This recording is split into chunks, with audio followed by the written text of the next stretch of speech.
ممبروں پر آنے والوں کی بڑی سخت ذمہ داریاں، بہت سخت ذمہ داریاں ہیں۔ ہمارے جو مسائل ہیں اس وقت بالکل بدل چکے ہیں، بالکل بدل چکے ہیں۔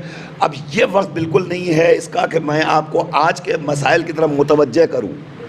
بہت خطرناک زمانہ آ چکا ہے، بہت خطرناک دور آ چکا ہے۔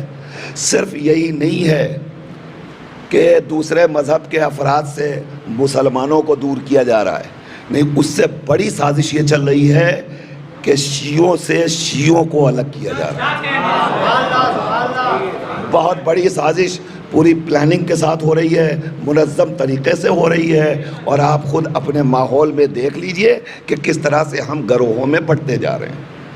میں اس منبر پر اور مرحومہ کے لیے اس سے بہتر خراج عقیدت کچھ نہیں ہوگا اگر آپ کے دل و دماغ میں میرا یہ جملہ اتر جائے، خدا کے لیے، خدا کے لیے، خدا کے لیے، نظریاتی اختلافات کسی کے بھی کسی سے ہو سکتے ہیں، مگر ان نظریاتی اختلافات کو فرش مجلس اور محفل پہ نہ لاؤ۔ انہیں آپ اپنے تک رکھیے اور کوشش کیجئے، دوری نہ اختیار کیجئے۔ اگر آپ کے نظریات پہ اختلافات ہیں، آپ اپنا نظریہ پہلی بات تو یہ کہ دوسروں پہ نہ تھوپیے، توجہ فرمائیے گا، اپنا نظریہ دوسروں پہ نہ لا دیے۔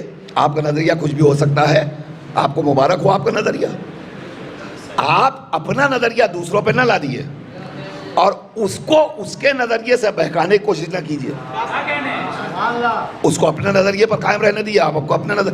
ہاں، آپ دونوں کے درمیان اگر چاہتے ہیں کہ بھئی دونوں میں کوئی ایک ہی تو حق پہ ہوگا، تو آپس میں بیٹھ کر گفتگو مثبت طریقے سے کیجئے تاکہ کوئی نتیجہ نکل سکے، اختلافات نہ کیجئے۔ اور اگر کوئی نتیجہ پھر بھی نہ ملے تو جو آپ سے بہتر عالم ہو، میں نہیں کہتا آپ امام برداروں کے پاس جائیے، عالم کا مطلب صرف یہ نہیں ہے، اس لیے کہ اب تو مسئلہ یہ بھی ہے، ہر گفتگو کرنے کے پہلے اب تو سوچنا پڑتا ہے، اتنا خطرناک ماحول ہے۔ میں نہیں کہہ رہا ہوں کہ آپ صرف علماء سے مراد یہ کہ جن لوگوں کے سر پہ امامہ آپ ان کے پاس جائیے، نہیں، اتنی پرکھ تو آپ کو بھی ہونی چاہیے کہ کون صرف امامے والا ہے اور کون عالم ہے، اتنا تو آپ کو بھی معلوم ہونا چاہیے، اتنا تو ہمیں بھی تجربہ ہونا چاہیے۔ اس لیے کہ جو واقعی علماء ہیں، آپ دیکھیے وہ ہر وقت علماء عالمانہ شان ہے ان کے اندر، عالمانہ وقار ہے ان کے اندر، اور وہ واقعی عالمانہ شان کے ساتھ ہوٹلوں بیٹھے ہوئے نظر نہیں آئیں گے آپ کو علماء۔ علماء آپ کو ہوٹل بازی کرتے ہوئے نظر نہیں آئیں گے۔ علماء کا اپنا ایک وقار ہوتا ہے، اپنا ایک تمدن ہوتا ہے، معیار ہے، ایک اسٹیٹس ہے۔ تو آپ جانتے ہیں، آپ ان علماء کے پاس جائیے، دونوں افراد جائیں ساتھ میں بیٹھ کر کے اور ان سے سمجھنے کی کوشش کیجیے، لیکن قوم میں اختلافات کو نہ پھیلائیے، خدا کے لیے نہ پھیلائیے۔ مجلس اور محفل صرف اہل بیت کی ہے، اسے اہل بیت کی رہنے دیجیے۔ مجلس اور محفل کو پراگندہ نہ کیجیے، خدا کے لیے نہ کیجیے، خدا کے لیے نہ کیجیے، خدا کے لیے نہ کیجیے۔ جنت البقیع چینل کے ذریعے منظر بھائی میرا یہ میسج آپ پہنچائیے گا اور وائرل کیجیے گا، انشاءاللہ اللہ آپ کی توفیقات میں بھی اضافہ کرے، بڑی خدمت ہے۔ آج ہماری مجلسوں اور محفلوں کا مزاج اتنا بدل چکا ہے، اتنا بدل چکا ہے، اتنا بدل چکا ہے کہ وہ باتیں جو کفر کے مرحلے میں داخل ہیں انہیں ہم فرش مجلس پر بیٹھنے والی نئی نسلوں کے دلوں میں زہر کے طور پر گول کر پلا رہے ہیں۔ آپ کو نہیں پتا، آپ کو نہیں معلوم ہے۔ ابھی لاسٹ ویک کی بات ہے یہ، ابھی ہم 15 روز کے دورے پر تھے محفلوں میں تمام۔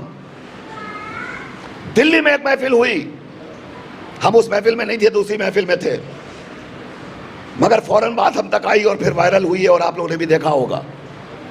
اسٹیج پر علماء بیٹھے ہوئے ہیں، ایک شاعر آیا اور آنے کے بعد اس نے کہا، سنیے، سر نہ پیٹیے تو کیا کیجیے۔ اس نے کہا، علی کی شکل میں پروردگار آیا ہے، بشر کی شکل میں، بشر کی شکل میں پروردگار آیا ہے، بشر کی شکل میں۔ اور جب انہوں نے پڑھا، اب یہ بھولا بھلا مجمع، یہ بیچارہ اگر سمجھدار ہوتا تو شاعروں کے منہ پہ کھڑا کیوں ہوتا؟ یہ بیٹھ کے سنتا رہتا شریک سلیقے سے فضائل اہل بیت کو، پیچھے بیٹھنے والوں کو بھی سننے کا موقع ملتا۔ مگر اب کیا کیا جائے؟ اس نے وابہ شروع کی، اسٹیج پر علماء بیٹھے ہوئے تھے، ایک آواز آئی، نہیں نہیں یہ غلط ہے، یہ غلط ہے، یہ نہیں چلے گا۔ تو جرأت اس حد تک بڑھ گئی ہے، پلٹ کے شاعر نے عالم سے کہا کہ قبلہ صرف آپ ہی لوگوں کی ہر جگہ نہیں چلے گی، کہیں کہیں ہم لوگ کی بھی چلے گی۔ یہ جواب دیا اس نے، یہ جواب دیا ہے۔ اور یہ جواب دینے کے بعد مزید جرأت دیکھیے اور جسارت دیکھیے، پلٹ کر کے اس نے پھر اسی مصرے کو ریپیٹ کیا، بشر کی شکل میں پروردگار آیا ہے۔ اب سامنے مولانا نے ڈانٹ کے کہا، ارے آپ کو منع کیا جا رہا ہے، آپ کو سمجھ میں نہیں آتی بات، کفر ہے، یہ نہیں پڑھنے دیں گے آپ کو۔ ڈانٹ کر کے اس کو خاموش کرایا ہے۔ اب اس حد تک ہمارے درمیان ہمارے لوگ ہمیں تقسیم کرنے پر لگے ہوئے ہیں۔ یہ عقیدت ہے، یہ محبت ہے، یہ مولا کے تئیں فضیلت ہے؟ آپ بتائیے، یہ مولا سے محبت نہیں ہے، مولا سے عداوت ہے۔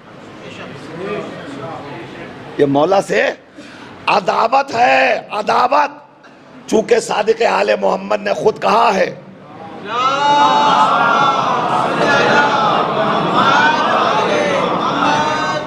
ہم سارے گناہگاروں کو معاف کر سکتے ہیں مگر ہمارا وہ محب جو غالی ہے ہم اسے کبھی معاف نہیں کر سکتے۔ غلو کرنے والا غالی، اور کون؟ محب۔ محب، اب آپ سمجھے، مولا پہلے ہی کہہ چکے ہیں ہمارے محبوں میں کچھ ایسے پیدا ہو جائیں گے جو غلو کی منزل میں ہمارے فضائل کو لا کے رکھیں گے۔ تو اب یہ نہ سوچئے گا کہ یہ جو لوگ ہیں یہ بھی تو سب علی ہی والے ہیں۔ کچھ چھٹے امام پہلے ہی ان کی تصویر دنیا کے نگاہوں کے سامنے پیش کر چکے اور پہچانوا چکے ہیں۔ یہ جو غلو کرنے والے یہ ہمارے محب بظاہر ہے، یہ کہتے ہیں کہ ہم ان کے محب ہیں، ہم نہیں سمجھتے کہ یہ ہمارے محب ہیں۔ بس عزیزان گرامی، یہی سے میں نے بات میری کہیں مڑ گئی تھی، مگر یہ میسج بہت اہم تھا جو میں نے آپ کے حوالے کیا ہے۔ اس مجلس کا یہی حق ہے، اور خدا کرے کہ تمام علماء، ذاکرین، خطباء، شعراء اپنی شرعی فریضے کو سمجھیں اور سمجھ کر کے ان مسائل کو دنیا کے حوالے کریں۔